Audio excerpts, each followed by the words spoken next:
What's up, guys? Let me show you today's job site. What we got going on here is a paver patio we're going to be installing. It's going to be an L-shaped. You can see our mark out here, go up this way. We're also going to be building a steel gazebo. Over here on the side, we're going to do a stepping stone walkway. We're going to be using some pavers that I haven't used in probably quite some time. We're going to be using the industrial pavers by Techo Bloc for the stepping stones. Blue 60 is going to be the main paver patio, and it's going to be the blue 60 rectangles as the border. It's going to be pretty sharp once it's all said and done.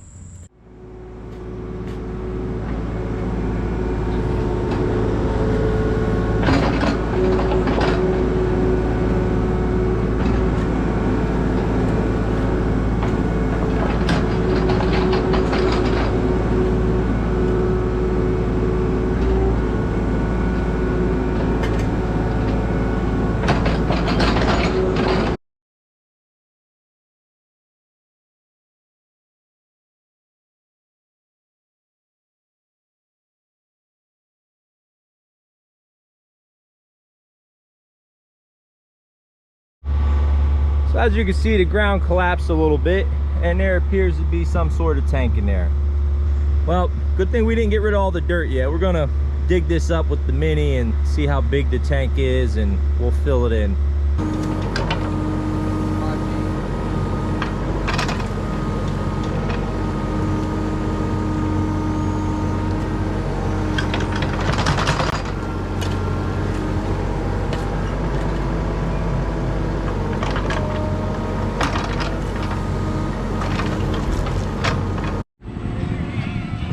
All right, so thankfully it wasn't too deep, so we just went ahead and threw some dirt in there. Try not to throw any of the grassy stuff in there. There's a lot of good soil under here. We're gonna put it in and compact it in a couple lifts and it'll be fine.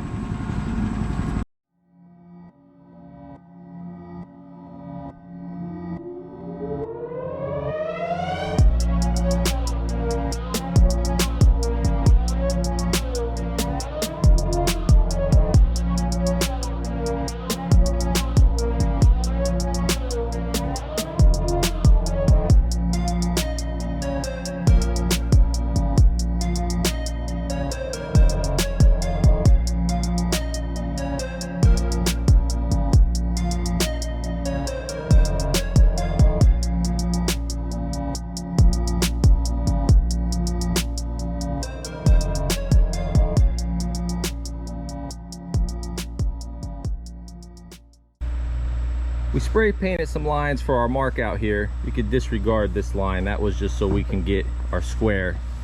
And we marked where our footings are gonna go. We have 1, 2, 3, 4. And what we did was we centered it left to right, and we also centered it from this corner to that corner. So that way the post doesn't fall onto this side of the patio. So this will just be one big rectangle area, if that makes sense. And then we set up the laser level to figure out our heights, because this ground slopes pretty hard and we want these footings to be under our pavers, obviously, but within the base. It has to be under the chipstone, but within the base. So we're going to go off of this one. This is our high point, and the footing is going to end up being basically flush with the ground here, and then on the other 3 they're going to protrude the right amount so they're all level.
We had to build up this edge quite a bit because there was too much pitch. We had almost a foot of pitch from the doorway to the downspout. You can kind of see a line there on the wall.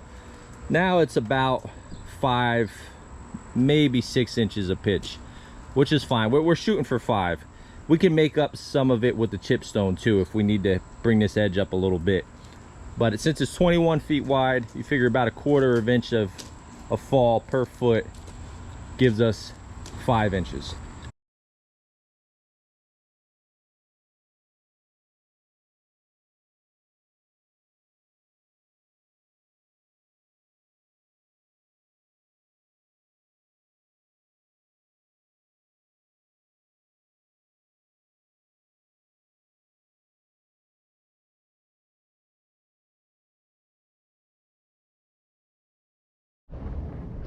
I told Dan to go grab a mask from the truck, and this is what he comes back with.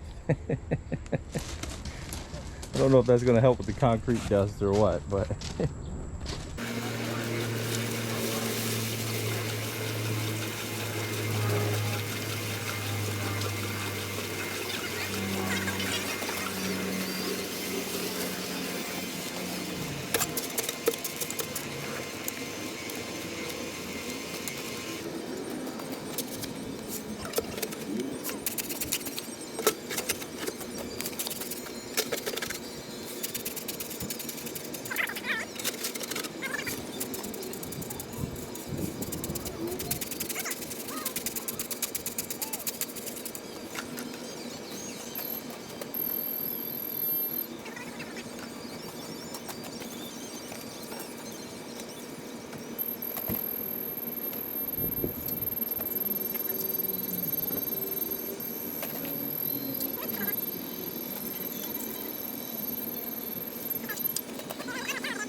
we just got the sonotube cut off of all 4 of the footings, and we laid out our screed pipes here.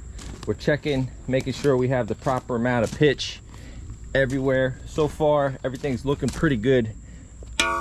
About 1/4 of a bubble all the way down, which was pretty much exactly what we wanted. Yep, another 1/4 of a bubble. I think here has a hair more.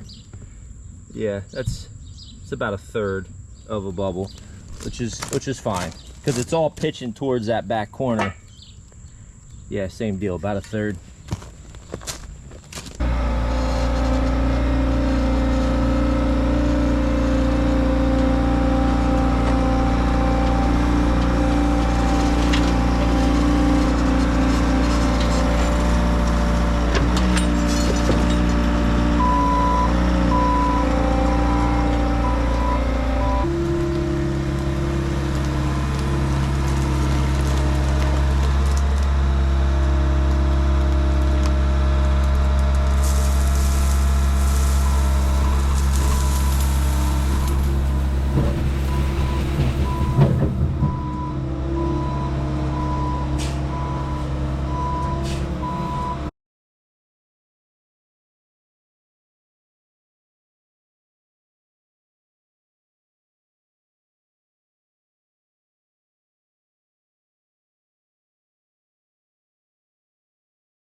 All right, we just got all the pavers down and our edging strips in. We still need to compact them, so if you see any imperfections, it's because it's not 100% yet. You can see over here, Dan got these stepping stones in. Did a good job keeping them nice and straight and even. But I definitely like this pattern with the running bonds all the way across. Honestly, going into it, I didn't think I was going to, because I'm so used to doing the 3-piece random. But you guys let me know what you think in the comments below. What do you think of this pattern?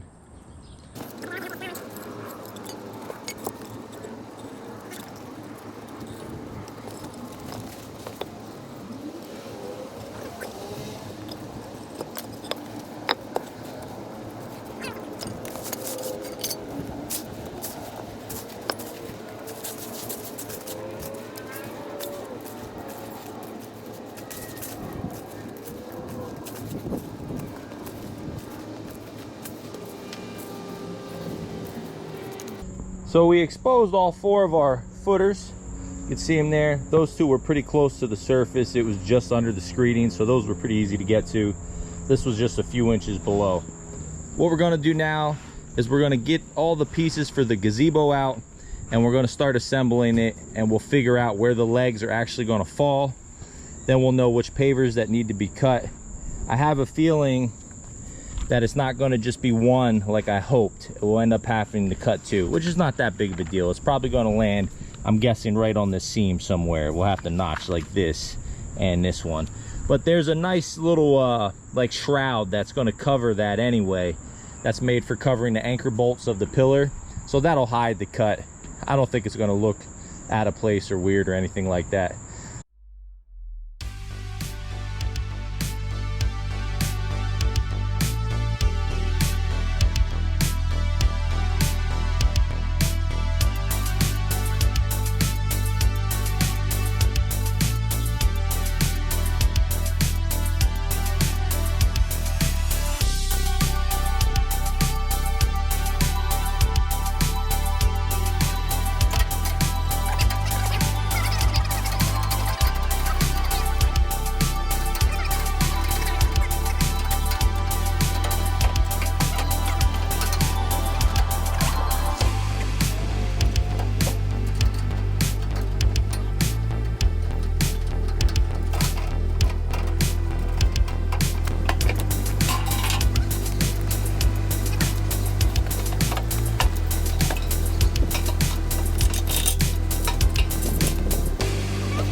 So this goes on top. It's our weather vane, and this hook is supposed to screw right into it. Watch this.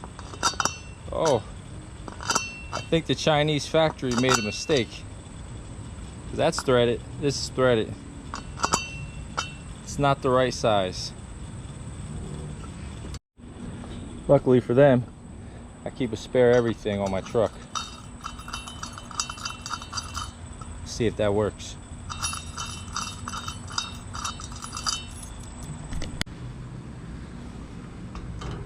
Go ahead, start threading it in.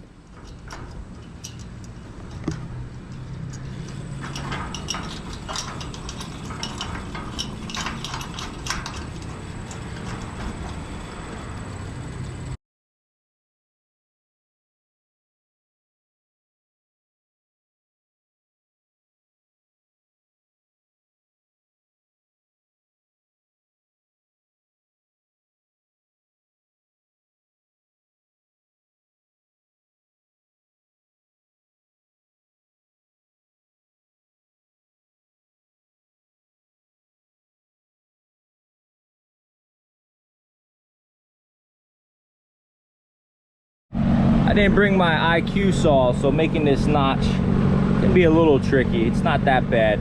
You'll see what I'm going to do. I'm going to cut it on both sides. I'm going to run the blade straight in, flip it over, run the blade straight in, then cut this notch, and maybe make 2 more lines, and then it should all come out.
And this side, we cut a little big because of the anchor bolts. But again, this shroud is going to cover that, so it's fine.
Just got all the poly sand swept in, compacted, and then swept in again.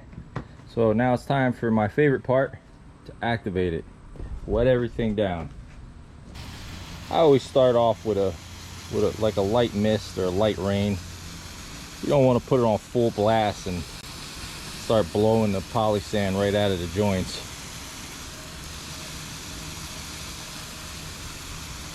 And I'll go over it like 2 or 3 times.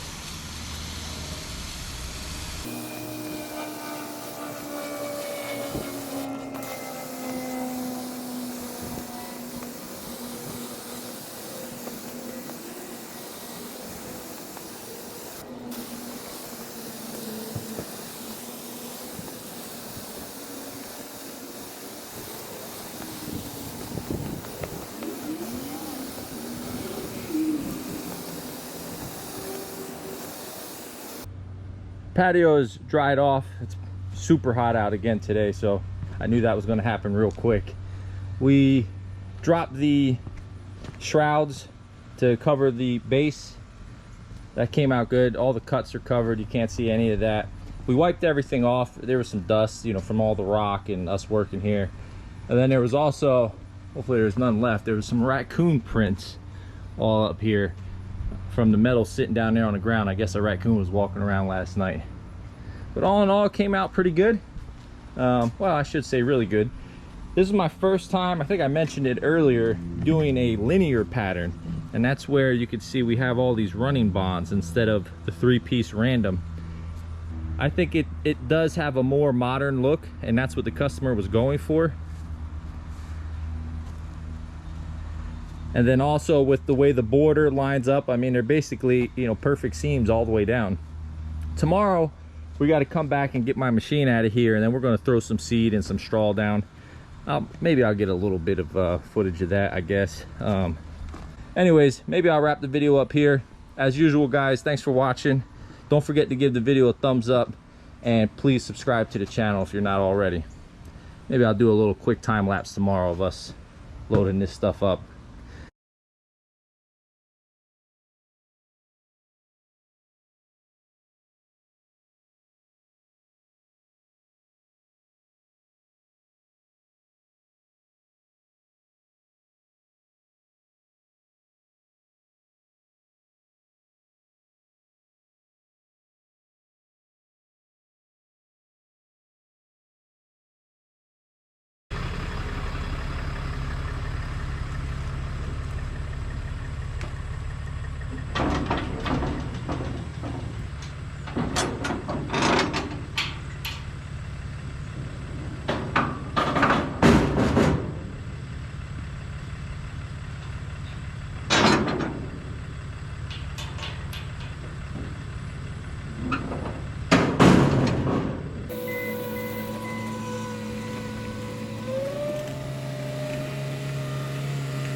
Our seed and straw down. This area, we were a little lighter with the straw. Truthfully, we ran out, but also there was already established grass there, so all the roots are still there. It'll pop up pretty quickly. This area was the main strip where we really dug in, so that's why I used that straw mat. And you can see we have our straw around the patio here and seeded and everything else.